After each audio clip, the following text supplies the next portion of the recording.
Good morning, everyone. Today's topic I just want to start, that is non-profit organizations. So let us start the non-profit organizations. So what are these non-profit organizations? This is the first chapter from second PUC. So what is all about? Let us see. So we call it as NPOs. We call it as NPOs. So let us move forward. So before going to the topic, let me tell you one thing. So as per the blueprint, the questions from this chapter is the total marks, that is 15 marks. Out of that, 1 mark question, it will be of 1 question, and 2 marks question, it will be also the 1 question, and 12 marks question will be 1 question. So from each sections, from 1 marks, 2 marks and 12 marks, there will be each question each question. Total, that will be 15 marks. So let us see the topic.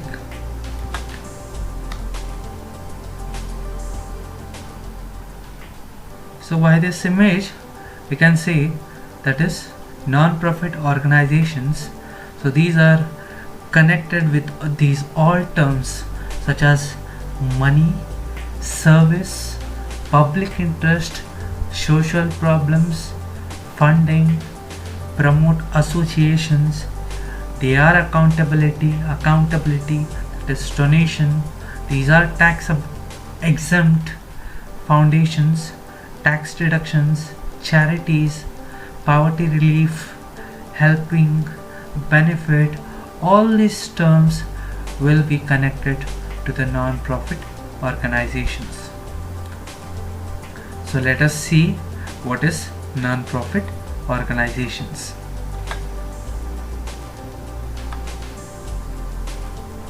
So non-profit organizations, so these have a separate legal entity and not owned by an individual or an enterprise. So now business ಅನ್ನು ನೋಡ್ತಿದ್ವಿ. So business organisations ಅಲ್ಲಿ ಏನು ಮಾಡ್ತಿದ್ರು, ಅದಕ್ಕೊಂದು individual existence ಇರ್ತಿತ್ತು, ಅದು ಕೂಡ separate ಒಂದು ಓನರ್ಸ್ ಐಡೆಂಟಿಟಿ ಇರ್ತಿತ್ತು. ಸೊ ಪ್ರಾಫಿಟ್ ಆರ್ಗನೈಸೇಷನಲ್ಲಿ ಹೌದಾ. ಸೊ ಈಗ ನಾನ್ ಪ್ರಾಫಿಟ್ ಆರ್ಗನೈಸೇಷನಲ್ಲಿ ಏನಾಗುತ್ತೆ, ಸೊ ಇದಕ್ಕೂ ಕೂಡ ಸಪ್ರೇಟ್ ಲೀಗಲ್ ಎಂಟಿಟಿ ಇರುತ್ತೆ. ಮತ್ತು ಆದರೆ ಇದು ಯಾರೋ ಒಬ್ಬ ಇಂಡಿವಿಜುವಲನ್ನು ಓನ್ ಮಾಡಿರೋದಿಲ್ಲ ಅಥವಾ ಯಾವುದೇ ಒಂದು ಸಂಸ್ಥೆ ಓನ್ ಮಾಡಿರೋದಿಲ್ಲ ಇದನ್ನು. ಓಕೆ, ಸೊ ಇದು ಸಪ್ರೇಟ್ ಲೀಗಲ್ ಎಂಟಿಟಿ ಆಗಿರುತ್ತೆ.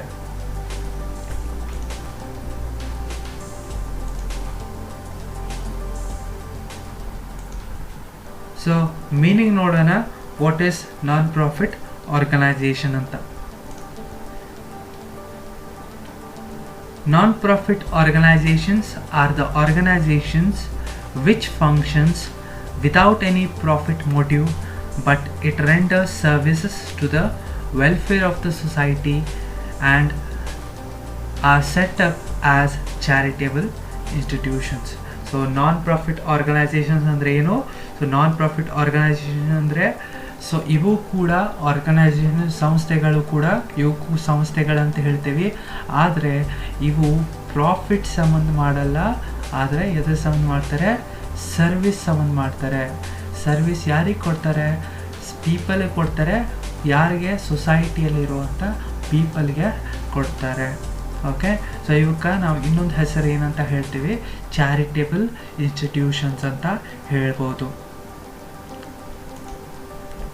ಸೊ ಇದಕ್ಕೆ ಎಕ್ಸಾಂಪಲ್ಸ್ ನೋಡೋದಾದರೆ ಕ್ಲಬ್ಸ್ಗಳು, ಚಾರಿಟೇಬಲ್ ಇನ್ಸ್ಟಿಟ್ಯೂಷನ್ಸ್ಗಳು, ಸ್ಕೂಲ್ಸ್ಗಳು, ಕಾಲೇಜಸ್ಗಳು, ರಿಲಿಜಿಯಸ್ ಆರ್ಗನೈಸೇಷನ್ಸ್ಗಳು. ಅಂದರೆ ರಿಲಿಜಿಯಸ್ ಆರ್ಗನೈಸೇಷನ್ ಅಂದರೆ ಗುಡಿ ದೇವಸ್ಥಾನ ಇರ್ತಲ್ಲ, ಸೊ ಅಂಥ ಅವಕ್ಕೂ ಕೂಡ ಆರ್ಗನೈಸೇಷನ್ಸ್ಗಳು ಇರ್ತವೆ, ಟ್ರೇಡ್ ಯೂನಿಯನ್ಸ್ ಇರುತ್ತವೆ.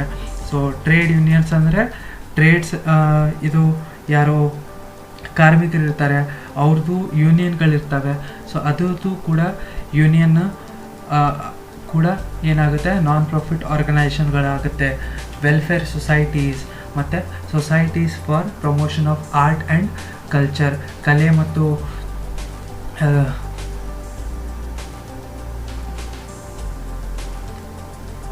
ಸೊ ಕಲೆ ಮತ್ತು ಸಂಪ್ರದಾಯ, ಸೊ ಅವೆರಡೂ ಕೂಡ ನಾವು ಅದರದ್ದು ಕೂಡ ಅವು ಕೂಡ ಏನು ಬರ್ತವೆ, ನಾನ್ ಪ್ರಾಫಿಟ್ ಆರ್ಗನೈಸೇಷನಲ್ಲಿ ಬರ್ತವೆ. ಸೊ ನಾನ್ ಪ್ರಾಫಿಟ್ ಆರ್ಗನೈಸೇಷನ್ಗಳನ್ನು ಯಾರು ಮ್ಯಾನೇಜ್ ಮಾಡ್ತಾರೆ ಅನ್ನೋದನ್ನು ತಿಳ್ಕೊಳ್ಳೋಣ. So non profit organizations are managed by trustees. So trustees ಅಂತ ಮೆನ್ಷನ್ ಆಗಿರುತ್ತೆ. ಸೊ ಟ್ರಸ್ಟೀಸ್ಗಳು ಏನು ಮಾಡ್ತಾರೆ, who are fully accountable to their members and the society. So ಇವರು ನಾನ್ ಪ್ರಾಫಿಟ್ ಆರ್ಗನೈಸೇಷನ್ಸನ್ನು ಮ್ಯಾನೇಜ್ ಮಾಡ್ತಿರ್ತಾರೆ. ಸೊ ಹಾಗಾಗಿ ಇವರೇ ಅಕೌಂಟೇಬಲ್ ಇರ್ತಾರೆ, ಪ್ರತಿಯೊಂದು ಕೂಡ ಇವರು ಅಕೌಂಟೇಬಲ್ ಇರ್ತಾರೆ. ಪ್ರತಿಯೊಂದು ಇನ್ಫಾರ್ಮೇಷನನ್ನು ಕೂಡ ಇವರು ತಮ್ಮ ಮೆಂಬರ್ಸಿಗೆ ಮತ್ತು ಸೊಸೈಟೀಸ್ಗಳಿಗೆ ತೋರಿಸ್ತಕ್ಕದ್ದು. ಸೊ ಎಕ್ಸಾಂಪಲ್ಸ್ ನೋಡೋದಾದರೆ, ಸೊ ಎಕ್ಸಾಂಪಲ್ಸ್ನ ಹೇಳ್ದಂಗೆ ಎಜುಕೇಷನ್ ಇನ್ಸ್ಟಿಟ್ಯೂಷನ್ಸ್ ಆಗಿರ್ಬೋದು, ಸ್ಪೋರ್ಟ್ಸ್ ಕ್ಲಬ್ ಆಗಿರ್ಬೋದು, libraries, health cares, orphanages etcetera. So ಹಾಗಾದರೆ ಇವರು ಕೂಡ ಅಕೌಂಟ್ಸನ್ನು ಮೇಂಟೈನ್ ಮಾಡ್ತಾರಾ ಅಂತ ಹೇಳಿದೆ. ಆ ಅಕೌಂಟ್ಸ್ ಮೇಂಟೈನ್ ಮಾಡೋಕ್ಕಿಂತ ಮುಂಚೆ ಇವ್ರಿಗೆ ಎಲ್ಲೆಲ್ಲಿಂದ ರೊಕ್ಕಗಳು ಬರ್ತವೆ ಅಥವಾ ಫಂಡ್ಸ್ಗಳು ಬರ್ತವೆ ಅನ್ನೋದು ನೋಡಬೇಕಾಗತ್ತೆ. ಸೊ ಇವರು ಕೂಡ ಏನು ಪ್ರಿಪೇರ್ ಮಾಡಬೇಕು ಅನ್ನೋದನ್ನು ತಿಳ್ಕೊಬೋದು. ಸೊ ಫಸ್ಟ್ ಇವ್ರದ್ದು ಕೂಡ ಸೋರ್ಸಸ್ ಆಫ್ ಇನ್ಕಮನ್ನು ತಿಳ್ಕೊಬೋದು. ಸೊ ಇನ್ಕಮ್ ಸೋರ್ಸಸ್ ಏನೇನಿರುತ್ತೆ ಇವ್ರದ್ದು ಅಂತಂದರೆ, ಡೊನೇಷನ್ಸ್ ಇರ್ಬೋದು, ಸಬ್ಸ್ಕ್ರಿಪ್ಷನ್ಸ್ ಆಗುತ್ತೆ. ಡೊನೇಷನ್ ಅಂದರೆ ಗೌರ್ಮೆಂಟಿಂದ ದಾನ ಬಂದಿರುತ್ತೆ ಅಥವಾ ಯಾರಾದರೂ ದಾನಿಗಳು ದಾನ ಮಾಡಿರ್ತಾರೆ, ಸೊ ಅದಕ್ಕೆ ಡೊನೇಷನ್ಸ್ ಅಂತ ಹೇಳ್ತೀವಿ. Next subscriptions. ಸೊ ಸಬ್ಸ್ಕ್ರಿಪ್ಷನ್ಸ್ ಅಂದರೆ ಮೆಂಬರ್ಸ್ಗಳು ಸಬ್ಸ್ಕ್ರೈಬ್ ಆಗಿರ್ತಾರೆ, ಫೀಸ್ಗಳನ್ನು ಮೆಂಬರ್ಶಿಪ್ ಫೀಸ್ಗಳನ್ನು ಕೊಟ್ಟು ಸಬ್ಸ್ಕ್ರೈಬ್ ಆಗಿರ್ತಾರೆ, ಅದು ಕೂಡ ಇವರಿಗೆ ಒಂದು ಇನ್ಕಮ್ ಆದಾಯ ಆಗುತ್ತೆ. ಮತ್ತು ಗೌರ್ಮೆಂಟ್ ಗ್ರ್ಯಾಂಟ್ಸ್. ಸೊ ಗೌರ್ಮೆಂಟಿಂದ ಕೂಡ ಫಂಡ್ಸ್ ಬಂದಿರುತ್ತೆ ಇಂಥ ಸಂಸ್ಥೆಗಳಿಗೆ. ಯಾಕಂದರೆ ಆ ಸಂಸ್ಥೆಗಳಲ್ಲಿ ಏನಾದರೂ ಸೋಷಲ್ ಆ್ಯಕ್ಟಿವಿಟಿಗೆ ಅವ್ರದ್ದು ಕೂಡ ಗೌರ್ಮೆಂಟದ್ದು ಕೂಡ ಕಾಂಟ್ರಿಬ್ಯೂಷನ್ ಇದೆ ಅನ್ನೋ ಒಂದು ಕಾರಣಕ್ಕೋಸ್ಕರ ಅವರು ಕೂಡ ಒಂದು ಸಹಾಯಧನವನ್ನು ಕೊಟ್ಟಿರ್ತಾರೆ. ಮತ್ತು ಸಬ್ಸಿಡೀಸು ಕೂಡ ಇವರಿಗೆ ಕಡಿಮೆ ಫಂಡ್ ಅಥವಾ ಕಡಿಮೆ ಬೆಲೆಯಲ್ಲಿ ಬಡ್ಡಿ ಕಟ್ಟುವಂಥ ಫೆಸಿಲಿಟಿನೂ ಕೂಡ ಅವೈಲ್ ಮಾಡ್ತಾರೆ ಇವ್ರಿಗೆ. ಹೌದಾ? ಸೊ ಇವೆಲ್ಲ ಏನು ಸೋರ್ಸಸ್ ಆಫ್ ಇನ್ಕಮ್ ಅಂತ ಹೇಳ್ಬೋದು. ನಾನ್ ಪ್ರಾಫಿಟ್ ಆರ್ಗನೈಸೇಷನ್ಸ್ಗಳಿಗೆ ಇವೆಲ್ಲ ಸೋರ್ಸಸ್ ಆಫ್ ಇನ್ಕಮ್ಸ್. ನೆಕ್ಸ್ಟ್ ನೋಡೋದಾದರೆ, ಮತ್ತು ಇವರು ಕೂಡ ಅಕೌಂಟ್ಸನ್ನು ಪ್ರಿಪೇರ್ ಮಾಡ್ತಾರೆ ಅಂತ ಹೇಳಿದೆ. ಸೊ ಈ ಫಂಡ್ಸುಗಳು ಹೇಗೆ ಉಪಯೋಗ ಆಗುತ್ತವೆ ಅನ್ನೋದು ಇದರೊಳಗೆ ಕ್ವಶನ್ನು. ಓಕೆ, ಸೊ ಹೇಗೆ ಯೂಟಿಲೈಸ್ ಆಗ್ತವೆ, ಹಾಗಾದರೆ ಅದರ ಫಂಡ್ ಯೂಟಿಲೈಸ್ ಅದನ್ನು ಏನು ಮಾಡಬೇಕು, ಯಾವ ಅಕೌಂಟ್ಸ್ ಮಾಡಬೇಕು ಅನ್ನೋದನ್ನು ಕೂಡ ಇದರಲ್ಲಿ ನಾವು ನೋಡ್ಬೋದು. So receipts and payments account ಅಂತ ಒಂದು ಅಕೌಂಟನ್ನು ಪ್ರಿಪೇರ್ ಮಾಡ್ತೇವೆ. ಸೊ ಆ ಅಕೌಂಟಲ್ಲಿ ಏನು ಪ್ರಿಪೇರ್ ಮಾಡ್ತೀವಿ ಅಂತಂದರೆ, ಸೊ ಎಷ್ಟು ನಮಗೆ ಆ ವರ್ಷದಲ್ಲಿ ನಮಗೆ ಎಷ್ಟು ರೊಕ್ಕ ಬಂದಿದೆ ಅಥವಾ ರಿಸಿಪ್ಟ್ಸ್ ಅಂತ ಹೇಳ್ತೇವೆ ನಾವು ಅದಕ್ಕೆ. ಸೊ ಪೇಮೆಂಟ್ಸ್ ಅಂದರೆ ನಾವು ಎದಕ್ಕೆ ಖರ್ಚು ಮಾಡಿದ್ದೇವೆ ಅದನ್ನು ಕೂಡ ನಾವು ರಿಸಿಪ್ಟ್ಸ್ ಆ್ಯಂಡ್ ಪೇಮೆಂಟ್ಸ್ ಅಕೌಂಟ್ ಅಂತ ಹೇಳ್ತೀವಿ. ಅದಕ್ಕೆ ಮತ್ತು ಅದರ ಜೊತೆಗೆ ನಾವು ಇನ್ನೊಂದು ಅಕೌಂಟನ್ನು ಪ್ರಿಪೇರ್ ಮಾಡ್ತೀವಿ, that is income and expenditure account. Income and expenditure account ಕೂಡ ನಾವು ಪ್ರಿಪೇರ್ ಮಾಡ್ತೀವಿ. ಅದರ ಜೊತೆಗೆ ಕ್ಯಾಪಿಟಲ್ ಫಂಡ್ ಅಂತ ಬರುತ್ತೆ.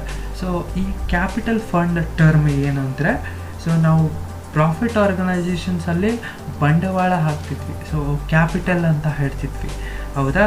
ಸೊ ಈ ನಾನ್ ಪ್ರಾಫಿಟ್ ಆರ್ಗನೈಸೇಷನ್ಸಲ್ಲಿ ಏನು ಬರುತ್ತೆ, ಕ್ಯಾಪಿಟಲ್ ಫಂಡ್ ಅಥವಾ ಜನರಲ್ ಫಂಡ್ ಅಂತ ನಾವು ಅದಕ್ಕೆ ಕರಿತೇವೆ.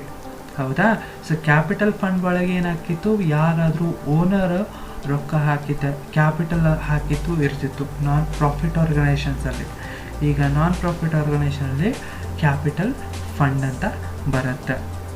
ಮತ್ತು ಇದರದ್ದು ಆಸ್ತಿಗಳು ಎಷ್ಟು, ಏನೇನು ಆಸ್ತಿಗಳನ್ನು ಖರೀದಿ ಮಾಡಿದ್ವಿ, ನಮಗೆ ದೇಣಿಗೆ ಅಂತ ಬಂದಿದ್ದಂಥ ರೊಕ್ಕನ ನಾವು ಆಸ್ತಿಗಳನ್ನು ಖರೀದಿ ಮಾಡ್ತಿರ್ತೀವಿ, ಅದು ಕೂಡ ನಾವು ಎಲ್ಲನೂ ಕೂಡ ಮೆನ್ಷನ್ ಮಾಡಬೇಕಾಗುತ್ತೆ. Next last one, that is surplus. So surplus ಅಂದರೆ ಏನು? ಸೊ ಈಗ ನಾನು ಹೇಳಿದೆ, ಇನ್ಕಮ್ಸ್ಗಳು ಬರ್ತವೆ, ನಮಗೆ ಎಷ್ಟೆಷ್ಟು ಇನ್ಕಮ್ಸ್ಗಳು ಬರ್ತವೆ, ಎಷ್ಟೆಷ್ಟು ಖರ್ಚು ಮಾಡ್ತೀವಿ, ಯಾವ್ದ್ಯಾವ್ದು ಖರ್ಚು ಮಾಡ್ತೀವಿ ಅನ್ನೋದನ್ನು ನಾನು ನಿಮಗೆ ಈಗ ತಾನೇ ಹೇಳಿದೆ. ಸೊ ಅದರದ್ದು ಏನಾಗುತ್ತೆ, ಸರ್ಪ್ಲಸ್ ಅಂದರೆ ಏನು? ಈಗ ಇನ್ಕಮ್ಗಳು ಜಾಸ್ತಿ ಇದ್ದು ಎಕ್ಸ್ಪೆನ್ಸಸ್ಗಳು ಕಡಿಮೆ ಇದ್ದು ಅದರ ನಡುವೆ ಬರುವಂಥ ಡಿಫ್ರೆನ್ಸ್ ಅಮೌಂಟ್ ಏನಿರುತ್ತೆ ಅದಕ್ಕೆ ನಾವೇನಂತೀವಿ, ಸರ್ಪ್ಲಸ್ ಅಂತ ಹೇಳ್ತೀವಿ. ಓಕೆ, ಇದು ಗೊತ್ತಿರಲಿ ಮಾಹಿತಿ. ಇನ್ಕಮ್ಸ್ಗಳು ಜಾಸ್ತಿ ಇರಬೇಕು, ಎಕ್ಸ್ಪೆನ್ಸಸ್ಗಳು ಕಡಿಮೆ ಇರಬೇಕು. ಅಂಥ ಟೈಮಲ್ಲಿ ಡಿಫ್ರೆನ್ಸ್ ಬರುತ್ತೆ, ಆ ಡಿಫ್ರೆನ್ಸ್ ಅಮೌಂಟ್ ಏನಾಗುತ್ತೆ, ಸರ್ಪ್ಲಸ್ ಆಗುತ್ತೆ.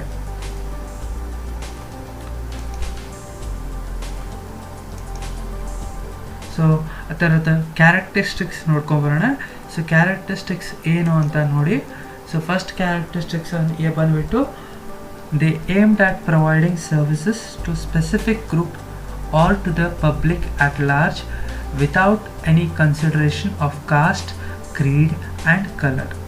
ಸೊ ಫಸ್ಟ್ ಒನ್ ಪಾಯಿಂಟ್ ಹೇಳೋದಾದರೆ, ಸೊ ಇವು ಆರ್ಗನೈಸೇಷನ್ಸ್ ಏನು ಮಾಡ್ತವೆ, ಸರ್ವಿಸ್ಗಳನ್ನು ಕೊಡ್ತವೆ ಟು ದ ಸ್ಪೆಸಿಫಿಕ್ ಗ್ರೂಪ್ಗಳಿಗೆ ಸರ್ವಿಸನ್ನು ಕೊಡ್ತವೆ, ಅಥವಾ ಪಬ್ಲಿಕ್ಕಿಗೆ ಭಾಳ ಜನ ಪಬ್ಲಿಕ್ಕಿಗೂ ಕೂಡ ಜನರಲಾಗಿ ಎಲ್ಲರಿಗೂ ಕೂಡ ಸಹಾಯ ಮಾಡ್ತಾರೆ, ಸರ್ವಿಸ್ಗಳನ್ನು ಕೊಡ್ತಾರೆ.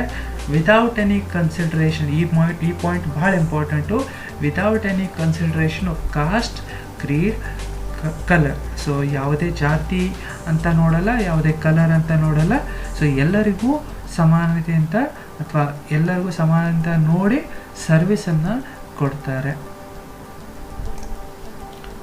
ಸೊ ಈ ಥರದ ಇನ್ನೊಂದು ಕ್ಯಾರೆಕ್ಟರಿಸ್ಟಿಕ್ಸ್ ನೋಡೋದಾದರೆ, ಇದರದ್ದು its sole aim is to provide service either free of cost or at a nominal cost. So ಇದರ ಏಮ್ ಏನು, ಇದರದ್ದು ಗುರಿ ಏನು ಅಂತಂದರೆ, ಐದರ್ ಫ್ರೀ ಆಫ್ ಕಾಸ್ಟನ್ನು ಕೊಡೋದು ಅಥವಾ ನಾಮಿನಲ್ ಕಾಸ್ಟ್ ಅಂದರೆ ಸಣ್ಣ ಅಮೌಂಟಲ್ಲಿ ಅದ್ರ ಕಡೆ. ಈಗ ಫಾರ್ ಎಕ್ಸಾಂಪಲ್ 10 ರೂಪಾಯಿ ಕೊಡುವಲ್ಲಿ 1 ರೂಪಾಯಿ ಕೊಟ್ಟು ಆ ಸರ್ವಿಸನ್ನು ಅವೈಲ್ ಮಾಡ್ಕೊಳ್ಳಿ ಅನ್ನೋ ಒಂದು ಸಣ್ಣ ಬೇಸಿಕ್ ಕಾಸ್ಟನ್ನು ಅವರು ಇಡ್ತಾರೆ. ಸೊ ಇದು ಕೂಡ second characteristics of non profit organisations. So third point ನೋಡೋದಾದರೆ, so these are organised as a charitable trusts or societies and subscribers to such organisations are called as members. So ನಾನು ಹೇಳಿದಾಗೆ, so non profit ಆರ್ಗನೈಸೇಷನ್ಸಲ್ಲಿ ಏನಾಗುತ್ತೆ, ಇವರು ಕೂಡ charitable trust ಮತ್ತು ಸೊಸೈಟೀಸ್ಗಳಿದ್ದಾವೆ ಅಂತ ಹೇಳಿದೆ. ಇವರಿಗೆ ಇನ್ಕಮ್ ಸೋರ್ಸಸ್ ಎಲ್ಲೆಲ್ಲಿಂದ ಬರ್ತಾವೆ ಅಂತ ಹೇಳಿದೆ, ಸಬ್ಸ್ಕ್ರೈಬರ್ಸ್ ಮೂಲಕ ಬರ್ತಾವಂತಂತೆ. ಸಬ್ಸ್ಕ್ರೈಬರ್ಸ್ ಅಂದರೆ ಯಾರು ಅವರು ಆ ಟ್ರಸ್ಟಿಗೆ ದೇಣಿಗೆನ ಅಥವಾ ಮೆಂಬರ್ಶಿಪ್ ಫೀಸನ್ನು ಕೊಟ್ಟು ಅಥವಾ ಸಬ್ಸ್ಕ್ರೈಬ್ ಆಗಿ, ಓಕೆ, ಸೊ ಆ ಸಬ್ಸ್ಕ್ರೈಬ್ ಆಗಿ ಅಂಥ ಸಂಸ್ಥೆಗಳಿಗೆ ಸಬ್ಸ್ಕ್ರೈಬ್ ಆಗಿ ಇರ್ತಾರಲ್ಲ, ಸೊ ಅವರಿಗೆ ನಾವೇನಂತ ಹೇಳ್ತೀವಿ, ಮೆಂಬರ್ಸ್ ಅಂತ ಹೇಳ್ತೀವಿ.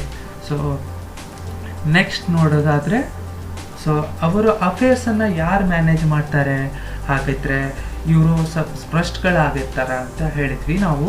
ಸೊ ಟ್ರಸ್ಟ್ಗಳದ್ದು ಅಫೇರ್ಸ್ಗಳನ್ನು ಯಾರು ಮೇಂಟೈನ್ ಮಾಡ್ತಾರೆ, so their affairs usually managed by the managing committee or executive committee elected by the members. So ಅವ್ರ ಮೆಂಬರ್ಸ್ಗಳು ಒಂದು ಮ್ಯಾನೇಜಿಂಗ್ ಕಮಿಟಿ ಅಥವಾ ಎಕ್ಸಿಕ್ಯೂಟಿವ್ ಕಮಿಟಿನ ಅಪಾಯಿಂಟ್ ಮಾಡಿರ್ತಾರೆ ಅಥವಾ ಎಲೆಕ್ಟ್ ಮಾಡಿರ್ತಾರೆ. ಅವರು ಅದನ್ನು ಎಲ್ಲ ಆ್ಯಕ್ಟಿವಿಟೀಸ್ ಅಥವಾ ಎಲ್ಲ ಅಫೇರ್ಸನ್ನು ಅವರು ಮ್ಯಾನೇಜ್ ಮಾಡ್ತಿರ್ತಾರೆ. ಸೊ ಇವರು ಮೇನ್ ಸೋರ್ಸಸ್ ಆಫ್ ಇನ್ಕಮ್ಗಳನ್ನು ನೋಡೋದಾದರೆ, ಸೊ ಫಸ್ಟ್ ಸೋರ್ಸ್ ಏನು ಅಂತಂದರೆ subscription from members. So members ಕಡೆಯಿಂದ ಮೆಂಬರ್ಶಿಪ್ ಫೀಸ್ ಬಂದಿರುತ್ತೆ. ಸೊ ಆ membership entire life time membership fees ಬಂದಿರುತ್ತೆ. ಸೊ ಅದಕ್ಕೆ ನಾವೇನಂತೀವಿ ಸಬ್ಸ್ಕ್ರಿಪ್ಷನ್ಸ್ ಅಂತ ಹೇಳ್ತೀವಿ. ನೆಕ್ಸ್ಟ್ ನೋಡೋದಾದರೆ ಲೆಗಸೀಸ್.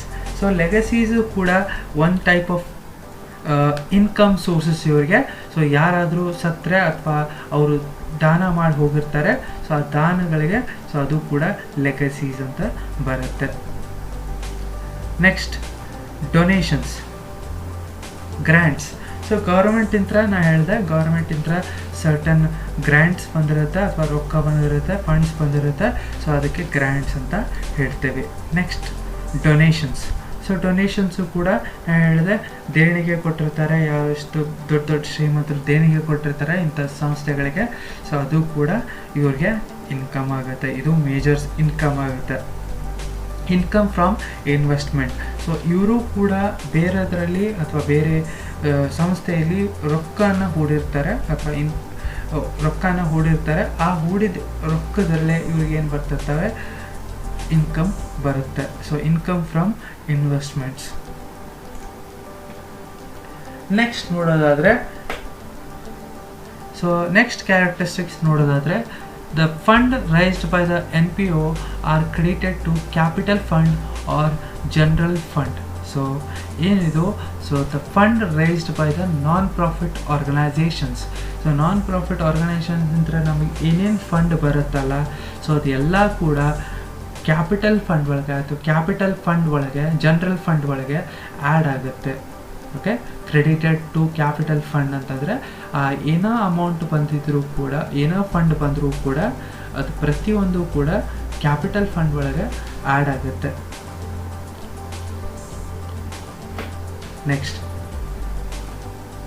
the surplus earned in the form of excess of income over expenditure, it is not distributed among its members, but it is to be added to the capital fund. So ನಾನು ಹೇಳಿದಾಗೆ surplus ಬರುತ್ತೆ ಅಂತ ಹೇಳಿದೆ.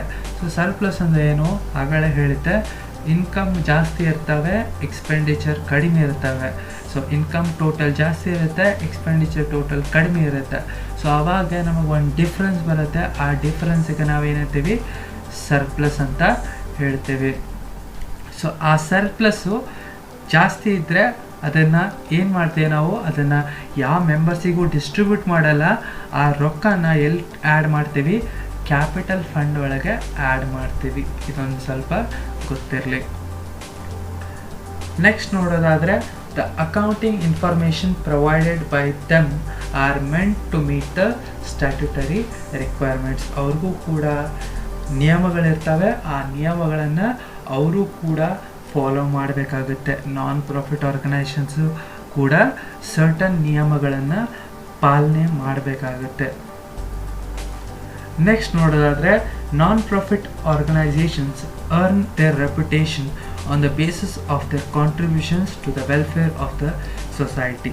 So ನಾನು ಹೇಳಿದಾಗೆ, so ಇವ್ರದ್ದು reputation ಹೇಗೆ ಬೆಳೆಯುತ್ತೆ, ನಾನ್ ಪ್ರಾಫಿಟ್ ಆರ್ಗನೈಸೇಷನ್ ಒಳಗೆ ಹಂಗಾದ್ರೆ ಮಾಡಿದರೆ ಏನು ಯೂಸು ಅಂತ ನೀವು ಕೇಳ್ಬೋದು. ಸೊ ಅವ್ರದ್ದು ಕೂಡ ಏನು ಮಾಡ್ತಾರೆ, ಅವರು ಸರ್ವಿಸನ್ನು ಕೊಟ್ಟಿರ್ತಾರೆ. ಆ ಸರ್ವಿಸನ್ನು ಕಾಂಟ್ರಿಬ್ಯೂಷನ್ ಅವರು ಸೊಸೈಟಿಗೆ ಏನು ಮಾಡ್ತಾರೆ ಅದರ ಬೇಸಿಸ್ ಮೇಲೆ ಆ ಸೊಸೈಟಿ ಅಥವಾ ಆ ಟ್ರಸ್ಟ್ ಅಥವಾ ನಾನ್ ಪ್ರಾಫಿಟ್ ಆರ್ಗನೈಸೇಷನ್ ಅದರ ರೆಪ್ಯುಟೇಷನ್ ಬಿಲ್ಡ್ ಆಗುತ್ತೆ. ಸೊ ಅವರು ಏನು ಸೇವೆ ಮಾಡ್ತಾರೆ ಅದರ ಬೇಸಿಸ್ ಮೇಲೆ ಅದರ ಹೆಸರು ಬರುತ್ತೆ. ರೆಪ್ಯುಟೇಷನ್ ಅಂದರೆ ಅದರದ್ದು ಗುಡ್ ನೇಮ್ ಅಂತ ಹೇಳ್ಬೋದು. ಓಕೆ, ಒಳ್ಳೆ ಹೆಸರು. So non profit organisation prepares financial statements at the end of financial year and submit to the statutory authority called as registrar of societies. So ನಾನು ಹೇಳಿದೆ, ಇವರು ಕೂಡ ಅಕೌಂಟ್ಸ್ಗಳನ್ನು ಮೇಂಟೈನ್ ಮಾಡ್ತಾರೆ. ಸೊ ಫೈನಾನ್ಷಿಯಲ್ ಸ್ಟೇಟ್ಮೆಂಟ್ಸ್ಗಳನ್ನು ಮೇಂಟೈನ್ ಮಾಡ್ತಾರೆ. So at the end of the every financial year, so financial year ವರ್ಷದ ಎಂಡಿಗೆ ಇವರು ಕೂಡ ಅಕೌಂಟ್ಸನ್ನು maintain ಮಾಡ್ತಾರೆ. ಇವರು ನಾ ಹೇಳಿದೆ ಅವ್ರಿಗೂ ಒಂದು ಅಥಾರಿಟಿ ಇರುತ್ತೆ. ಆ ಅಥಾರಿಟಿಗೆ ಆ ಡಾಟಾನ, ಆ ಫೈನಾನ್ಷಿಯಲ್ ಸ್ಟೇಟ್ಮೆಂಟ್ಸ್ಗಳನ್ನು ಸಬ್ಮಿಟ್ ಮಾಡ್ತಾರೆ. ಕಾಲ್ಡ್ ಆಸ್, ಅದಕ್ಕೆ ಏನಂತ ಹೇಳ್ತಾರೆ ಅಂದರೆ ರಿಜಿಸ್ಟ್ರಾರ್ ಆಫ್ ಸೊಸೈಟೀಸ್. ಆ ಅಥಾರಿಟಿಗೆ ಅವರು ಸಬ್ಮಿಟ್ ಮಾಡ್ತಾರೆ ತಮ್ಮ ಫೈನಾನ್ಷಿಯಲ್ ಸ್ಟೇಟ್ಮೆಂಟ್ಸ್ ವರ್ಷದ ಎಂಡಿಗೆ ಪ್ರಿಪೇರ್ ಮಾಡಿತ್ತು. ಸೊ ನಾ ಹೇಳಿದೆ ಎನ್ ಪಿ ಒ ಮೇಂಟೈನ್ ಮಾಡುತ್ತೆ, ಡಿಫ್ರೆಂಟ್ ಅಕೌಂಟ್ಸ್ಗಳನ್ನು ಮೇಂಟೈನ್ ಮಾಡ್ತಾರೆ ಇವರು ಫೈನಾನ್ಷಿಯಲ್ ಸ್ಟೇಟ್ಮೆಂಟ್. ಸೊ ಹಂಗಾದರೆ ಯಾವ ಫೈನಾನ್ಷಿಯಲ್ ಸ್ಟೇಟ್ಮೆಂಟ್ ಅಂತ ನೋಡೋಣ. So first one that is receipts and payments account. Next one that is income and expenditure account. Third one that is balance sheet. So ಇವು 3 ಅಕೌಂಟ್ಸ್ಗಳನ್ನು non profit ಆರ್ಗನೈಸೇಷನ್ಸ್ಗಳು maintain ಮಾಡ್ತವೆ. So ಹಾಗಾದರೆ ಒಂದೊಂದು ನೋಡ್ಕೊತ ಬರೋಣ. ಸೊ ಫಸ್ಟ್ ಒನ್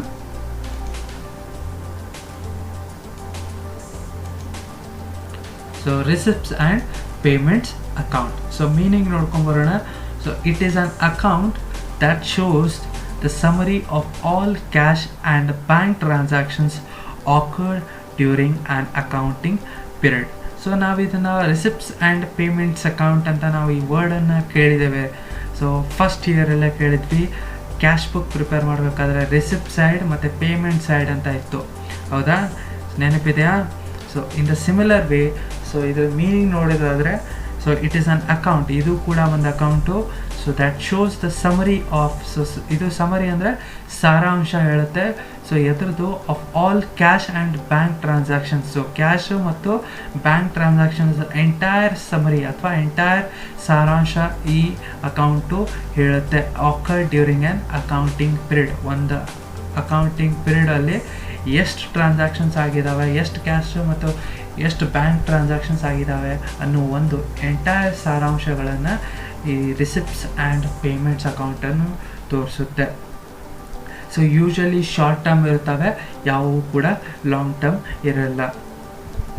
ನೆಕ್ಸ್ಟ್ ನೋಡೋದಾದರೆ, so ಇದಕ್ಕೆ ನಾವು ಇನ್ನೊಂದು, this account is a real account ಅಂತ ಹೇಳ್ತೀವಿ. ಇದಕ್ಕೆ ರಿಯಲ್ ಅಕೌಂಟ್ ಅಂತ ಹೇಳ್ತೀವಿ. And it lays the basis for the preparation of income and expenditure account and the balance sheet. So ನಾವು ಹೇಳ್ತೇವೆ, ಸೊ ರಿಸಿಪ್ಟ್ಸ್ ಆ್ಯಂಡ್ ಪೇಮೆಂಟ್ಸ್ಗಳನ್ನು ಯೂಸ್ ಮಾಡಿಕೊಂಡು, ಈ ಅಕೌಂಟದ ಡೀಟೇಲ್ಸ್ಗಳನ್ನು ಯೂಸ್ ಮಾಡಿಕೊಂಡು ನಾವು ಏನು ಪ್ರಿಪೇರ್ ಮಾಡ್ತೀವಿ, income and expenditure account and balance ಶೀಟನ್ನು ಪ್ರಿಪೇರ್ ಮಾಡೋಕ್ಕಾಗುತ್ತೆ.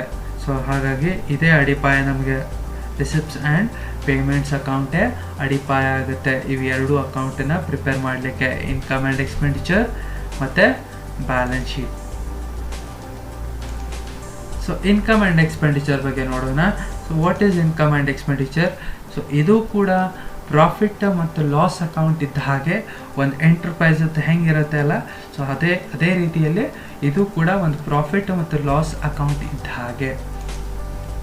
ಸೆಕೆಂಡ್ ನೋಡೋದಾದರೆ, ಇದು ಏನು ತೋರಿಸುತ್ತೆ ಇನ್ಕಮ್ ಆ್ಯಂಡ್ ಎಕ್ಸ್ಪೆಂಡಿಚರ್ ಅಂತಂದರೆ, ಸೊ ಇದು it shows all revenue incomes earned and revenue expenses incurred during an accounting period. So ಎಲ್ಲ ರೆವೆನ್ಯೂ ಇನ್ಕಮ್ಸ್, ಸೊ ಏನೇನು ಇನ್ಕಮ್ಸ್ಗಳಿದ್ದಾವೆ, ಏನೇನು ಇನ್ಕಮ್ಸ್ಗಳು ಅರ್ನ್ ಆಗಿದೆ ಆ ವರ್ಷದಲ್ಲಿ, ಅಥವಾ ಏನೇನು ಎಕ್ಸ್ಪೆನ್ಸಸ್ ಆಗಿದೆ, ರೆವೆನ್ಯೂ ಎಕ್ಸ್ಪೆನ್ಸಸ್ಗಳಾಗಿದೆ ಆ ವರ್ಷದಲ್ಲಿ ಅನ್ನೋದನ್ನು ಇದು ಇನ್ಕಮ್ ಆ್ಯಂಡ್ ಎಕ್ಸ್ಪೆಂಡಿಚರ್ ಅಕೌಂಟ್ ತೋರಿಸುತ್ತೆ. ಸೊ ರೆವೆನ್ಯೂ ಇನ್ಕಮ್ ಅಂದರೆ ಮತ್ತು ರೆವೆನ್ಯೂ ಎಕ್ಸ್ಪೆನ್ಸಸ್ ಅಂದರೆ ಯಾವ ನಮಗೆ ಇನ್ಕಮ್ಸ್ಗಳು ಕಂಟಿನ್ಯೂಸ್ಲಿ ಬರ್ತಿರ್ತಾವೆ, ರೆವೆನ್ಯೂ ಜನ್ರೇಟ್ ಮಾಡಲಿಕ್ಕೆ ನಾವು ಏನು ಇನ್ಕಮ್ಸ್ಗಳು ಬಂದಿರ್ತಾವಲ್ಲ, ಸೊ ಅವೆಲ್ಲ ರೆವೆನ್ಯೂ ಇನ್ಕಮ್ಸ್ ಆಗುತ್ತೆ. ಆ್ಯಂಡ್ ರೆವೆನ್ಯೂ ಎಕ್ಸ್ಪೆನ್ಸಸ್ಗಳಂದರೆ ಏನು, ಯಾವ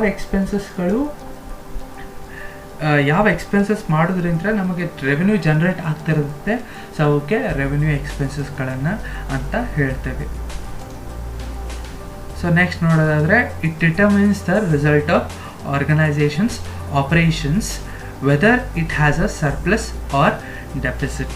ಸೊ ನಾವು ಹೇಳೋದಾದರೆ, ಸೊ ಇದು ಕೂಡ ಏನು ಹೇಳುತ್ತೆ, ಸೊ ಈ ಅಕೌಂಟ್ಲೆ ನಮಗೆ ಎಂಡ್ ಏನು ಗೊತ್ತಾಗುತ್ತೆ, ಒಂದು ರಿಸಲ್ಟ್ ಗೊತ್ತಾಗುತ್ತೆ. ಆ ರಿಸಲ್ಟ್ ಏನು ಅಂತಂದರೆ, ಈ ಎಂಟೈರ್ ಆರ್ಗನೈಸೇಷನ್ಸ್ ಆಪರೇಷನ್ ನಮಗೆ ಸರ್ಪ್ಲಸ್ ಇದೆಯಾ ಅಥವಾ ಡೆಫಿಸಿಟ್ ಇದೆಯಾ ಅಂತ. ಸರ್ಪ್ಲಸ್ ಅಂದರೆ ನಾನು ಹೇಳಿದೆ ಇನ್ಕಮ್ ಜಾಸ್ತಿ ಇರ್ತವೆ, ಎಕ್ಸ್ಪೆಂಡಿಚರ್ ಕಡಿಮೆ ಇರ್ತವೆ ಅಂತೇಳಿ. ಸೊ ಡೆಫಿಸಿಟ್ ಅಂದರೆ ಎಕ್ಸ್ಪೆಂಡಿಚರ್ ಜಾಸ್ತಿ ಇರ್ತವೆ, ಇನ್ಕಮ್ಸ್ ಕಡಿಮೆ ಇರುತ್ತೆ.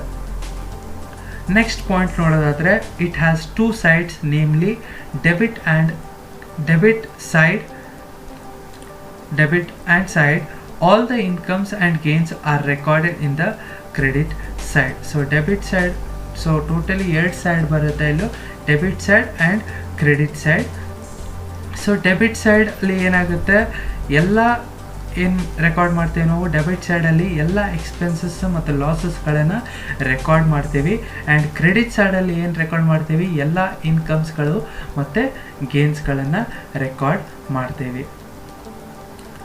ನೆಕ್ಸ್ಟ್ ಪಾಯಿಂಟ್ ನೋಡೋದಾದರೆ, excess of credit side over the debit side is termed as surplus. ನಾ ಹೇಳಿದೆ ಕ್ರೆಡಿಟ್ ಸೈಡ್ ಟೋಟಲ್ ಜಾಸ್ತಿ ಇದ್ದು ಡೆಬಿಟ್ ಸೈಡ್ ಟೋಟಲ್ ಕಡಿಮೆ ಇದ್ದರೆ ಅದಕ್ಕೆ ಅವಾಗ ಡಿಫ್ರೆನ್ಸನ್ನು ನಾವೇನಂತೀವಿ, ಸರ್ಪ್ಲಸ್ ಅಂತ ಹೇಳ್ತೀವಿ. ಅದೇ ರೀತಿಯಲ್ಲಿ excess of debit side over the credit side is termed as deficit. So debit side ಜಾಸ್ತಿ ಇದೆ, ಕ್ರೆಡಿಟ್ ಸೈಡ್ ಕಡಿಮೆ ಇದೆ ಅಂತ ಅಂದರೆ ಅರ್ಥ ಡೆಫಿಸಿಟ್ ಅಂತ ಅರ್ಥ. ಸರ್ಪ್ಲಸನ್ನು ಕ್ಯಾಪಿಟಲ್ ಫಂಡ್ ಒಳಗೆ ಆ್ಯಡ್ ಮಾಡ್ತೇವೆ, ಡೆಫಿಸಿಟನ್ನು ಕ್ಯಾಪಿಟಲ್ ಫಂಡ್ ಒಳಗೆ ಡಿಡಕ್ಟ್ ಮಾಡ್ತೇವೆ. ಇದನ್ನು ಸ್ವಲ್ಪ ಗಮನಿಸಬೇಕು. ಸೊ ನೆಕ್ಸ್ಟ್ ನೋಡೋದಾದರೆ, important terms used in non profit organisations. So first ನೋಡೋಣ, that is subscriptions. So subscriptions ಅಂದರೆ ಏನು ನಾ ಹೇಳಿದೆ. So it is a membership fee paid by the member on annual basis. So ಒಂದು ವರ್ಷಕ್ಕೆ ಎಷ್ಟು ಮೆಂಬರ್ಶಿಪ್ ಫೀಯನ್ನು ಪೇ ಮಾಡಬೇಕಾಗಿರುತ್ತೆ ಮೆಂಬರು. ಸೊ ಅದಕ್ಕೆ ಆ ಫೀಗೆ ನಾವೇನಂತ ಹೇಳ್ತೀವಿ, ಆ ಫೀ ಅಂತ ಬಂದಿರುವಂಥ ರೊಕ್ಕಕ್ಕೆ ನಾವು ಹೇಳ್ತೀವಿ ಸಬ್ಸ್ಕ್ರಿಪ್ಷನ್ಸ್ ಅಂತ ಹೇಳ್ತೇವೆ. Next one, that is donations. Donations ನಾ ಹೇಳಿದೆ, ಡೊನೇಷನ್ಸು ಕೂಡ ಸರ್ಟನ್ ಗಿಫ್ಟ್ ಆಗಿರ್ಬೋದು, ಅಥವಾ ಕ್ಯಾಶ್ ಆಗಿರ್ಬೋದು, ಅಥವಾ ಪ್ರಾಪರ್ಟಿ ಆಗಿರ್ಬೋದು, ಯಾರ ಕಡೆ ಅಂತ ಅದು ರಿಸೀವ್ ಮಾಡ್ಕೊಂಡಿರ್ಬೋದು from some person or organisation. ಯಾವುದರ ಒಂದು ಪರ್ಸನ್ ಡೊನೇಟ್ ಮಾಡಿರ್ಬೋದು, ಅಥವಾ ಯಾವುದರ ಒಂದು ಸಂಸ್ಥೆ ಕೂಡ ನಮಗೆ ಕ್ಯಾಶು ಅಥವಾ ಪ್ರಾಪರ್ಟಿ ದಾನವಾಗಿ ಕೊಟ್ಟಿರ್ಬೋದು. ಸೊ ಅದಕ್ಕೆ ಡೊನೇಷನ್ಸ್ ಅಂತ ಹೇಳ್ತೇವೆ. ಸೊ ಡೊನೇಷನ್ಸ್ ಒಳಗೆ 2 ಟೈಪ್ ಡೊನೇಷನ್ ಬರ್ತವೆ. ಸೊ ಒಂದು ಸ್ಪೆಷಲ್ ಡೊನೇಷನ್, ಇನ್ನೊಂದು ಜನರಲ್ ಡೊನೇಷನ್. ಸ್ಪೆಷಲ್ ಡೊನೇಷನ್ ಅಂದರೆ ಯಾವ ಡೊನೇಷನ್ ಇವು?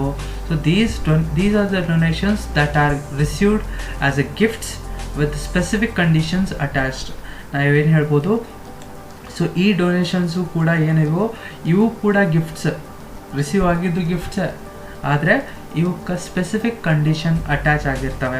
ಸ್ಪೆಸಿಫಿಕ್ ಕಂಡೀಷನ್ ಅಂದರೆ ಏನೋ, ನೀವು ಈ ಡೊನೇಷನನ್ನು ಇದು ಬಂದಿದ್ದು ಡೊನೇಷನನ್ನು ಅಥವಾ ಈ ಬಂದಿದ್ದ ಗಿಫ್ಟನ್ನು ನೀವು ಇದೇ ಪರ್ಪಸಿಗೆ ಯೂಸ್ ಮಾಡಬೇಕು ಅನ್ನೋ ಒಂದು ಸ್ಪೆಸಿಫಿಕ್ ರೀಸನ್ ಇರುತ್ತೆ. ಆ ಸ್ಪೆಸಿಫಿಕ್ ರೀಸನ್ ಇರೋದಕ್ಕೆ ನಾವು ಇದಕ್ಕೆ ಸ್ಪೆಷಲ್ ಅಥವಾ ಸ್ಪೆಸಿಫಿಕ್ ಅಂತ ಹೇಳ್ಬೋದು. ಸ್ಪೆಸಿಫಿಕ್ ಡೊನೇಷನ್ ಅಥವಾ ಸ್ಪೆಷಲ್ ಡೊನೇಷನ್ಸ್ ಅಂತ ಹೇಳ್ಬೋದು. ಇವಕ್ಕೆ ಏನಾಗುತ್ತೆ, ಸ್ಪೆಷಲ್ ಕಂಡೀಷನ್ ಅಟ್ಯಾಚ್ ಆಗಿರ್ತವೆ ಅಥವಾ ಸ್ಪೆಸಿಫಿಕ್ ಕಂಡೀಷನ್ಸ್ ಅಟ್ಯಾಚ್ ಆಗಿರ್ತವೆ. ನೆಕ್ಸ್ಟ್ ನೋಡೋದಾದರೆ general donations. So these donations are received as a gift from the donor without any specific conditions. So ಇವು ಡೊನೇಷನ್ಸ್ಗಳನ್ನು ನಾವು ಗಿಫ್ಟ್ಸ್ ಆಗಿ ರಿಸೀವ್ ಮಾಡ್ಕೋತೇವೆ. ಯಾರಾದರೂ ಡೋನರ್ ಕಡೆಯಿಂದ ಅಥವಾ ಡೊನೇಟ್ ಮಾಡಿರ್ತಾರಲ್ಲ ಅವ್ರ ಕಡೆಯಿಂದ ಇವನ್ನ ರಿಸೀವ್ ಮಾಡ್ಕೋತೇವೆ. ಆದರೆ ಅವ್ರು ಯಾವುದೇ ರೀತಿ ಕಂಡೀಷನ್ಗಳನ್ನು ಹಾಕಿರೋದಿಲ್ಲ, ನೀವು ಇದಕ್ಕೆ ಉಪಯೋಗ ಮಾಡ್ಕೋರಿ ಅಂತ ಯಾವುದೂ ಕೂಡ ಕಂಡೀಷನ್ಸ್ ಹಾಕಿರೋದಿಲ್ಲ. ಅಂಥ ಡೊನೇಷನ್ಸ್ಗೆ ನಾವು ಏನಂತೀವಿ, ಜನರಲ್ ಡೊನೇಷನ್ಸ್ ಅಂತ ಹೇಳ್ತೀವಿ. Next one, that is legacies. Legacies ಅಂದ್ರೇನು? It is the amount received by the NPO as per the will of a deceased person. So ಈಗ ಇದಕ್ಕೆ ನಾವು ಏನಂತ ಹೇಳ್ಬೋದು ಅಂದರೆ, ಇಟ್ ಈಸ್ ಅನ್ ಅಮೌಂಟ್, ಇದು ಕೂಡ ಒಂದು amount received by the NPO, non profit organisation receive ಮಾಡಿರುತ್ತೆ. ಯಾವಾಗ ಅಂತಂದರೆ ಯಾರ ಡೋನರು ಓಕೆ ವಿಲ್ಲಲ್ಲಿ ಈ ಸಂಸ್ಥೆಗೆ ನನ್ನ ಆಸ್ತಿ ಎಲ್ಲ ಹೋಗಬೇಕು ಅಂತ ಏನಾದ್ರು ಬರೆದಿಟ್ಟು ಸತ್ತಿದ್ದ ಅಂದರೆ, ಸೊ ಅದು ಏನು ಅಮೌಂಟ್ ಬಂದಿರುತ್ತಲ್ಲ ಅದೆಲ್ಲ ಕೂಡ ಈ ನಾನ್ ಪ್ರಾಫಿಟ್ ಆರ್ಗನೈಸೇಷನ್ಸ್ಗೆ ಬರುತ್ತೆ. ಸೊ ಅಂದರೆ ಅವನ ಇಚ್ಛೆ ಅಂತ ಇದು ಏನು ಬರುತ್ತೆ, ಈ ಅಮೌಂಟು ಬರುತ್ತೆ. ಅವನು ಸತ್ತ ಮೇಲೆ ಈ ಅಮೌಂಟು ಈ ಅಮೌಂಟು ಅಥವಾ ಯಾವುದ್ರ ಪ್ರಾಪರ್ಟಿ ಆಗಿರ್ಬೋದು ಅದು ಕೂಡ ಈ ನಾನ್ ಪ್ರಾಫಿಟ್ ಆರ್ಗನೈಸೇಷನ್ಸಲ್ಲಿ ರಿಸೀವ್ ಆಗುತ್ತೆ. ಅಂಥವು ಕೂಡ ಅಂಥ ಟರ್ಮಿಗೆ ನಾವು ಏನಂತ ಹೇಳ್ತೀವಿ, ಲೆಗಸೀಸ್ ಅಂತ ಹೇಳ್ತೇವೆ. ನೆಕ್ಸ್ಟ್ ಬರೋದು life membership fees. So life membership fees ನಾ ಹೇಳಿದ ಹಾಗೆ the amount received by non profit organisations for it's members in lump sum for lifetime membership is called life membership fees. ನಾ ಹೇಳಿದೆ ಇದು ಕೂಡ ಇನ್ಕಮು, ನಾನ್ ಪ್ರಾಫಿಟ್ ಆರ್ಗನೈಸೇಷನ್ಗೆ ಇದು ಕೂಡ income. Members ಏನಾಗ್ತಿರ್ತಾರೆ, ಯಾರು ಮೆಂಬರ್ಸ್ ಆಗಬೇಕಂತಿರ್ತಾರೆ ಅವರು ಲಂಸಮ್ಮಲ್ಲಿ ಪೇ ಮಾಡ್ತಾರೆ, ಲಂಸಮ್ಮಲ್ಲಿ ಮೆಂಬರ್ಶಿಪ್ ಫೀಸನ್ನು ಪೇ ಮಾಡ್ತಾರೆ ಲೈಫ್ ಟೈಮಿಗೋಸ್ಕರ. ಓಕೆ, ಲೈಫ್ ಟೈಮ್ ಮೆಂಬರ್ಶಿಪ್ ಫೀಸನ್ನು ಪೇ ಮಾಡ್ತಾರೆ. ಸೊ ಅದಕ್ಕೆ ನಾವೇಂತೀವಿ ಲೈಫ್ ಮೆಂಬರ್ಶಿಪ್ ಫೀಸ್ ಅಂತ ಹೇಳ್ತೀವಿ. So therefore it is accounted as a capital receipt. ಇದಕ್ಕೆ ನಾವು ಕ್ಯಾಪಿಟಲ್ ರಿಸಿಪ್ಟ್ ಅಂತ ಹೇಳ್ತೀವಿ. ಸೊ ಇದನ್ನು ನಾವು ಎಲ್ಲಿ ಆ್ಯಡ್ ಮಾಡ್ತೀವಿ, ಇದನ್ನು ಕೂಡ ಕ್ಯಾಪಿಟಲ್ ಫಂಡ್ ಒಳಗೆ ಆ್ಯಡ್ ಮಾಡ್ತೀವಿ. ಎಲ್ಲಿರುತ್ತೆ ಕ್ಯಾಪಿಟಲ್ ಫಂಡ್ ಅಂದರೆ ಬ್ಯಾಲೆನ್ಸ್ ಶೀಟಲ್ಲಿ ಲಯಬಿಲಿಟಿ ಸೈಡಲ್ಲಿ ಕ್ಯಾಪಿಟಲ್ ಫಂಡ್ ಇರುತ್ತೆ.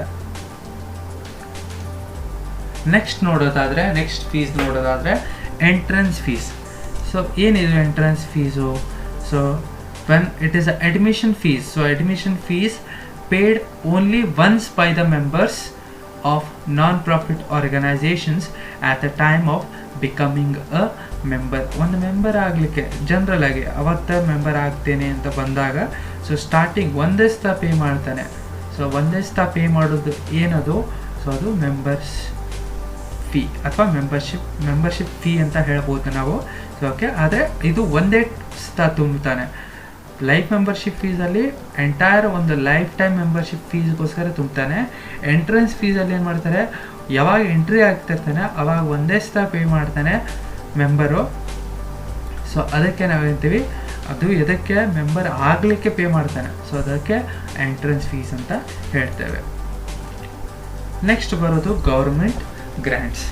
ಸೊ ಗೌರ್ಮೆಂಟ್ ಗ್ರ್ಯಾಂಟ್ಸ್, ಸೊ ಇದು ಕೂಡ ಗೌರ್ಮೆಂಟ್ ಏಜೆನ್ಸೀಸ್ಗಳಿಂದ ಅಥವಾ ಡೆವಲಪ್ಮೆಂಟಲ್ ಆ್ಯಕ್ಟಿವಿಟೀಸ್ಗೋಸ್ಕರ ಗೌರ್ಮೆಂಟ್ ಸ್ಯಾಂಕ್ಷನ್ ಮಾಡಿರುತ್ತೆ. ಸರ್ಟನ್ ದುಡ್ಡನ್ನು ಸ್ಯಾಂಕ್ಷನ್ ಮಾಡಿರುತ್ತೆ ನಾನ್ ಪ್ರಾಫಿಟ್ ಆರ್ಗನೈಸೇಷನ್ಸಲ್ಲಿ. ಸೊ ಇವಕ್ಕೆ ಎಕ್ಸಾಂಪಲ್ ಏನಾದರೂ ಹೇಳೋದಾದರೆ, so examples for such grant includes that grant for polio eradication program which is restricted to polio eradication purposes. ಅಂದರೆ government specific ಆಗಿ ಒಂದು ಗ್ರ್ಯಾಂಟ್ಗಳನ್ನು ಅಥವಾ ಫಂಡನ್ನು ರಿಲೀಸ್ ಮಾಡಿರುತ್ತೆ. ಆ ಎಕ್ಸಾಂಪಲ್ ಹೇಳೋದು polio eradication program. So polio ಹಾಕಿಸೋದು ಒಂದು ಪ್ರೋಗ್ರಾಮನ್ನು ಅದಕ್ಕೆ ಸ್ಯಾಂಕ್ಷನ್ ಆಗಿರ್ತೈತೆ ಫಂಡ್. ಇವರು ಕೂಡ ಈ ನಾನ್ ಪ್ರಾಫಿಟ್ ಆರ್ಗನೈಸೇಷನ್ ಕೂಡ ಇವು ಸರ್ವಿಸ್ ಕೊಡ್ತಿರ್ತಾರೆ ಅಥವಾ ಸೇವೆ ಮಾಡ್ತಿರ್ತಾರೆ. ಸೊ ಹಂಗಾಗಿ ಅವ್ರಿಗೆ ಒಂದು ಫಂಡ್ ಬಂದಿರುತ್ತೆ ಇದು ಪೋಲಿಯೋ ಇರಾಡಿಕೇಷನ್ ಪ್ರೋಗ್ರಾಮ್ಗೋಸ್ಕರ. ಸೊ ಅದನ್ನು ಅದರ ಪರ್ಪಸ್ಗೆ ಯೂಸ್ ಮಾಡ್ತಾರೆ.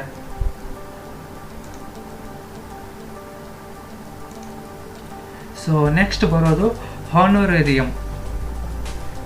So it is the amount paid to the person who is not the regular employee of non profit organisations for performance given by or service given by him. So ಏನಿದು honorarium ಅಂತಂದರೆ, so ಯಾವುದೇ ಇದು ಕೂಡ ಒಂದು amount pay ಮಾಡಿರ್ತೀವಿ. ಯಾರಿಗೆ pay ಮಾಡಿರ್ತೀವಿ? ಒಂದು ಪರ್ಸನಿಗೆ ಪೇ ಮಾಡಿರ್ತೀವಿ ಹೂ is not the regular employee. So ಅವನು ನಮ್ಮ ಎಂಪ್ಲಾಯಿ ಅಲ್ಲ, ಅವನು ನಮ್ಮ ಆರ್ಗನೈಸೇಷನಲ್ಲಿ ಏನೂ ಎಂಪ್ಲಾಯಿ ಅಲ್ಲ. ಆದರೆ ಅವನು ಮಾಡಿರುವಂಥ ಸೇವೆಗೆ, ಅವನು ಮಾಡಿರುವಂಥ ಪರ್ಫಾರ್ಮೆನ್ಸಿಗೆ, ಆ ಸರ್ವಿಸಿಗೆ ನಾವು ಅವನಿಗೆ ಆ ಅಮೌಂಟನ್ನು ಕೊಡ್ತೇವೆ ಆ್ಯಸ್ ಅ ರೆಸ್ಪೆಕ್ಟ್ ಅಂತೇಳಿ. ಒಂದು ಈಗ ಯಾರಾದರೂ ಎಕ್ಸಾಂಪಲ್ ನಾನು ನಿಮಗೆ ಹೇಳೋದಾದರೆ, ಈಗ ಫಾರ್ ಎಕ್ಸಾಂಪಲ್ ನಮ್ಮ ಎಜುಕೇಷನ್ ಇನ್ಸ್ಟಿಟ್ಯೂಷನಲ್ಲಿ ಏನಾದರೂ ಈಗ ಗೆಸ್ಟ್ ಲೆಕ್ಚರನ್ನಂತ ಒಂದು ಸೆಷನನ್ನು ಮಾಡಿರ್ತೇವೆ, ಹೌದಾ? ಸೊ ಅವರಿಗೆ ಅವರು ಕ್ಲಾಸನ್ನು ಒಂದು ಗೆಸ್ಟ್ ಲೆಕ್ಚರ್ ತೊಗೋತಾರೆ. ಸೊ ಅವ್ರ ಗೆಸ್ಟ್ ಲೆಕ್ಚರ್ಗೆ ನಾವು ಏನು ಮಾಡ್ತೀವಿ, ಅವರು ಒಂದು ಸತ ಬಂದು ನಮ್ಮ ಕ್ಲಾಸ್ ತೊಗೊಂಡಿದ್ದಕ್ಕೆ ಅವರಿಗೆ ಒಂದು ಸನ್ಮಾನ ಇಟ್ಕೊಂಡು ಅವ್ರಿಗೆ ಒಂದು ಶಾಲ್ ಕೊಟ್ಟು ಅವ್ರಿಗೊಂದು ಗೌರವಧನ ಒಂದು ಕೊಡ್ತೇವೆ, ಹೌದಾ?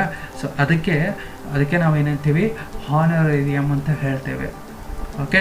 ಸೊ ನಾನ್ ಪ್ರಾಫಿಟ್ ಆರ್ಗನೈಸೇಷನಲ್ಲಿ ಕೂಡ ಯಾವ್ದಾರ ಪರ್ಸನಿಗೆ ಅವನ ಸೇವೆಯನ್ನು ಪರಿಗಣಿಸಿ ಅಥವಾ ಅವನ ಪರ್ಫಾರ್ಮೆನ್ಸನ್ನು ಪರಿಗಣಿಸಿ ಅವನ ನಮ್ದು ಎಂಪ್ಲಾಯಿ ಏನಲ್ಲ ಆದರೂ ಕೂಡ ಯಾವಾಗಲೂ ಅವ್ನು ಬಂದಿರ್ತಾನೆ, ಅವನು ಸೇವೆ ಮಾಡಿರ್ತಾನೆ. ಸೊ ಅದಕ್ಕೋಸ್ಕರ ನಾವು ಸಂಸ್ಥೆಯಿಂದ ನಾವು ಪ್ರೀತಿಲೇ ಒಂದು ಅಮೌಂಟನ್ನು ಪೇ ಮಾಡ್ತೇವೆ. ಸೊ ಆ ಅಮೌಂಟ್ ಪೇ ಮಾಡೋದಕ್ಕೆ ನಾವು ಏನಂತೇವೆ, ಹಾನರೇರಿಯಮ್ ಅಂತ ಹೇಳ್ತೇವೆ. ನೆಕ್ಸ್ಟ್ ಬರೋದಾದರೆ endowment fund. So endowment fund ಅಂದರೆ ಏನು ಕೂಡ, so it is a fund arising from the bequest or a gift and income from investment of such funds should be devoted for mentioned specific purpose. These funds may be permanent or temporary for a specific period. So endowment fund ಅಂದರೆ ಏನು, so ಇದು ಕೂಡ fund. So bequest or gift, so ಇವು ಕೂಡ gifts ಮೂಲಕ ಅಥವಾ ಯಾರಾದರೂ ಕೊಟ್ಟಿದ್ದು ಅಥವಾ ಯಾರಾದರೂ ದಾನ ಮಾಡಿದ್ದು ಅದರ ಬೇಸಿಸ್ ಮೇಲೆ ಬರ್ತವೆ ಇವು ಕೂಡ funds. And income from investment, so ಯಾರಾದರೂ ಆಸ್ತಿಯಲ್ಲಿ ಹೂಡಿಕೆ ಮಾಡಿರ್ತಾರೆ, ರೊಕ್ಕ ಹೂಡಿಕೆ ಮಾಡಿರ್ತಾರೆ. ಸೊ ಇವೆಲ್ಲ funds such funds should be devoted to the specific purpose. So ಇವೆಲ್ಲ ಫಂಡ್ಸುಗಳನ್ನು ಕೂಡ ಸ್ಪೆಸಿಫಿಕ್ ಪರ್ಪಸ್ಗಳಿಗೆ ಯೂಸ್ ಮಾಡ್ತಾರೆ. ಸೊ ಇವು ಕೂಡ ಪರ್ಮನೆಂಟ್ ಆಗಿರ್ಬೋದು ಅಥವಾ ಟೆಂಪ್ರರಿ ಆಗಿರ್ಬೋದು.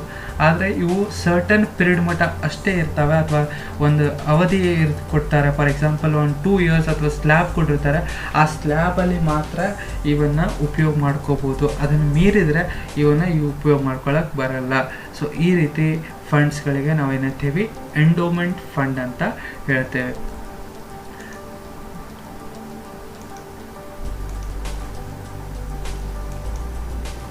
ನೆಕ್ಸ್ಟ್ ಬರೋದು special funds. So the fund credited for specific purpose or activities is called special funds. For example prize funds, tournament funds. So ನಾನು ಹೇಳಿದೆ ಸ್ಪೆಷಲ್ ಫಂಡ್ಸ್ ಅಂತ ಬರ್ತವೆ. ಇವು ಕೂಡ ಸ್ಪೆಸಿಫಿಕ್ ಪರ್ಪಸ್ ಅಥವಾ ಸ್ಪೆಸಿಫಿಕ್ ಒಂದು ಆ್ಯಕ್ಟಿವಿಟಿ ನಡೆಸಲಿಕ್ಕೆ ಈ ಫಂಡ್ಸ್ಗಳು ಬಂದಿರುತ್ತವೆ. ಸೊ ಇವು ಎಕ್ಸಾಂಪಲ್ ಆಗಿರ್ಬೋದು ಪ್ರೈಸ್ ಫಂಡ್ಸ್, ಪ್ರೈಸ್ ಅವಾರ್ಡ್ ಕೊಡಲಿಕ್ಕೆ ಅದಕ್ಕೆ, ಅಥವಾ ಒಂದು ಟೂರ್ನಮೆಂಟ್ ಆರ್ಗನೈಸೇಷನ್ ಮಾಡಲಿಕ್ಕೆ ಅಥವಾ ಟೂರ್ನಮೆಂಟ್ ಫಂಡ್ ನಡೆಸಲಿಕ್ಕೆ ಒಂದು ಫಂಡ್ ಬಂದಿರುತ್ತೆ. ಅವಕ್ಕೂ ಕೂಡ ನಾವೇನಿದ್ದೀವಿ ಸ್ಪೆಷಲ್ ಫಂಡ್ಸ್ ಅಂತ ಹೇಳ್ತೇವೆ. ಸೊ ಅದರ ಟ್ರೀಟ್ಮೆಂಟ್ ಹೇಗೆ ಮಾಡ್ತೇವೆ ನಾವು, ಅಕೌಂಟಿಂಗ್ ಟ್ರೀಟ್ಮೆಂಟ್ ಸ್ಪೆಷಲ್ ಫಂಡ್ಸದ್ದು ಅಂತಂದರೆ ನಾನು ಹೇಳಿದೆ, ಉಳ್ಕಿದ್ದೆಲ್ಲ ಫಂಡ್ಸ್ಗಳನ್ನು ನಾವು ಯಾವುದೇ ಫಂಡ್ಗಳನ್ನು ನಾವು ಯಾವ್ಯಾವ ಫಂಡು ಯಾವುದಕ್ಕೆ ಆ್ಯಡ್ ಮಾಡ್ತೇವೆ ಅನ್ನೋದನ್ನು ನಾನು ಕ್ಲಿಯರಾಗಿ ಕೇಳಿದ್ದೆ. ಆದರೆ ಸ್ಪೆಷಲ್ ಫಂಡ್ಸ್, ಈ ಸ್ಪೆಷಲ್ ಫಂಡ್ಸ್ ಏನಾಗುತ್ತೆ, ಇದರ ಟ್ರೀಟ್ಮೆಂಟ್ ಬೇರೆನೇ ಆಗುತ್ತೆ. ಸೊ ಇವನ್ನು ಸಪ್ರೇಟಾಗಿ ಕ್ಯಾಲ್ಕುಲೇಟ್ ಮಾಡಬೇಕಾಗುತ್ತೆ ನಾವು. ಸೊ ಅದರದ್ದು ಅಕೌಂಟಿಂಗ್ ಟ್ರೀಟ್ಮೆಂಟ್ ಸ್ಪೆಷಲ್ ಫಂಡ್ ಏನು ಅಂತಂದರೆ, ಒಂದು ಟೂರ್ನಮೆಂಟ್ ಅಂತ ಹಿಡ್ಕೊಳ್ಳಿ, ಒಂದು ಟೂರ್ನಮೆಂಟ್ ಆಯೋಜಿಸಿ ಅಂತ ಅಂದ್ಕೊಳ್ಳಿ. ಸೊ ಅದರತ್ತ ಟೂರ್ನಮೆಂಟ್ ಇರುವಂಥ ಟೂರ್ನಮೆಂಟ್ ಫಂಡ್ ಎಷ್ಟಿದೆ ಆ ಅಮೌಂಟನ್ನು ನಾವಿಲ್ಲೇ ಮೆನ್ಷನ್ ಮಾಡ್ತೇವೆ. ಟೂರ್ನಮೆಂಟ್ ಫಂಡ್ ಎಷ್ಟಿದೆ ಅಮೌಂಟ್ ಅಂತ ಮೆನ್ಷನ್ ಮಾಡ್ತೇವೆ. ಅದರಿಂದ ಆ ಟೂರ್ನಮೆಂಟಿಂದ ನಮಗೆ ಎಷ್ಟು ಇನ್ಕಮ್ ಬಂದಿದೆ ಅಥವಾ ಟೂರ್ನಮೆಂಟ್ ನಡೆಸ್ತಾ ಇದ್ದೇವೆ. ಭಾಳ ಮಂದಿ ವ್ಯೂವರ್ಸ್ ಕುಂತಿರ್ತಾರೆ, ಭಾಳ ಮಂದಿ ಟಿಕೆಟ್ ತೊಗೊಂಡು ಎಂಟ್ರಿ ಆಗಿರ್ತಾರೆ. ಸೊ ಆ ಟೂರ್ನಮೆಂಟ್ ನೋಡ್ಲಿಕ್ಕಂದ್ರೆ ಎಂಟ್ರಿ ಆಗಿರ್ತಾರೆ. ಸೊ ಅದರಿಂದ ಇನ್ಕಮ್ ಬಂದಿರುತ್ತೆ, ಹೌದಾ. ಸೊ ಆ ಇನ್ಕಮು ಕೂಡ ಅದನ್ನು ಆ್ಯಡ್ ಮಾಡ್ತೇವೆ. ಆ ಫಂಡದ್ದು ಎಷ್ಟು ರೊಕ್ಕ ಬಂದಿರುತ್ತೆ, ಸ್ಯಾಂಕ್ಷನ್ ಆಗಿರ್ತೈತಿ ಟೂರ್ನಮೆಂಟ್ ಫಂಡು ಅಥವಾ ಸ್ಪೆಷಲ್ ಫಂಡ್ ಅಂತ ಹೇಳ್ತೇವೆ. ಸೊ ಸ್ಪೆಷಲ್ ಫಂಡದ್ದು ಟೂರ್ನಮೆಂಟ್ ಫಂಡ್ ಇದ್ರೊಳಗೆ ನಾವು ಈ ಎಕ್ಸಾಂಪಲ್ ತೊಗೊಂಡಿದ್ದು ಟೂರ್ನಮೆಂಟ್ ಫಂಡ್. ಆ ಇನ್ಕಮ್ಸ್ಗಳನ್ನು ಆ್ಯಡ್ ಮಾಡ್ತೀವಿ ಆ ಟೂರ್ನಮೆಂಟ್ ಫಂಡಿಗೆ. ಆ್ಯಡ್ ಮಾಡಿದ ನಂತರ ಆ ಟೂರ್ನಮೆಂಟಿಗೆ ಆಯೋಜಿಸ್ಕೊಳ್ಳೋಕ್ಕೆ ನಾವು ಬೇಕಾದಷ್ಟು ಎಕ್ಸ್ಪೆನ್ಸಸ್ಗಳನ್ನು ಖರ್ಚು ಮಾಡಿರ್ತೇವೆ. ಆ ಖರ್ಚುಗಳನ್ನು ಡಿಡಕ್ಟ್ ಮಾಡಿದ ಮೇಲೆ ನಮಗೊಂದು ಬ್ಯಾಲೆನ್ಸ್ ಬರುತ್ತೆ. ಆ ಬ್ಯಾಲೆನ್ಸ್ಗೆ ನಾವೇನಂತೀವಿ, ಸೊ ಅದು the balance which is from the tournament fund. So tournament ಫಂಡಿಗೆ ಒಂದು ಸ್ಪೆಷಲ್ ಫಂಡ್ಸ್ ಅಂತ ಹೇಳ್ತೇವೆ ನಾವು. ಸೊ ಈ ಫಂಡ್ಸ್ಗಳಿಗೆ ಕೊಟ್ಟಿದ್ದ ರೊಕ್ಕನ, ಸೊ ಈ ಫಂಡ್ಸ್ಗಳದ್ದು ಇನ್ಕಮ್ಗಳನ್ನು ಆ್ಯಡ್ ಮಾಡಿ ಆ ಇನ್ಕಮ್ಗಳಲ್ಲಿ ಎಕ್ಸ್ಪೆನ್ಸಸ್ಗಳನ್ನು ಡಿಡಕ್ಟ್ ಮಾಡಿ ಏನು ಉಳಿತೈತಲ್ಲ ಅದನ್ನು ಬ್ಯಾಲೆನ್ಸನ್ನು ನಾವು ತೋರಿಸ್ಬೇಕಾಗತ್ತೆ. ಸೊ ಇವು ಕೂಡ ಸ್ಪೆಷಲ್ ಫಂಡ್ಸ್ ಅಂತ ಹೇಳ್ಬೋದು. ಸೊ ನೆಕ್ಸ್ಟ್ ಕ್ಲಾಸಲ್ಲಿ ಮತ್ತೆ ಡಿಸ್ಕಸ್ ಮಾಡೋಣ. Thank you. Subscribe to my channel and If you like my video, please like and share my video. Thank you.